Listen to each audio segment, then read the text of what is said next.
अशोक कदम, वरिष्ठ पोलीस निरीक्षक, लष्कर पोलीस स्टेशन. या आठवड्यामध्ये एटीएम मध्ये आपल्या एटीएम कार्डची इन्फॉर्मेशन चोरून, त्याचा पासवर्ड चोरून नवीन एटीएम कार्ड कसं बनवलं जाते असाच एक प्रकार आमच्या हातीत घडलेला आहे, ते तुम्हाला दाखवतो. या ठिकाणी आपल्याला एटीएम मध्ये दिसेल की हा कार्ड इन्सर्ट करण्याचा पार्ट आहे. या ठिकाणी एक एक्स्ट्रा भाग लावलेला आहे.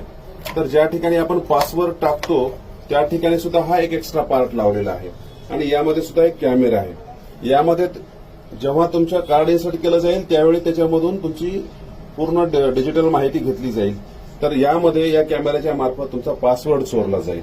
ह्या सगळ्या गोष्टी आपल्या बाबतीत होऊ नये म्हणून आपण एक चेक केला पाहिजे की हा भाग हलतो का, आणि जेव्हा तुम्हाला पासवर्ड टाकायचा असेल तर त्यावेळेस तुम्ही वर हात लावा आणि नंतर पासवर्ड टाका, जेणेकरून कॅमेरा असेल तरी तो पासवर्ड चोरला जाणार नाही व तुमचे एटीएम कार्ड सुरक्षित राहील.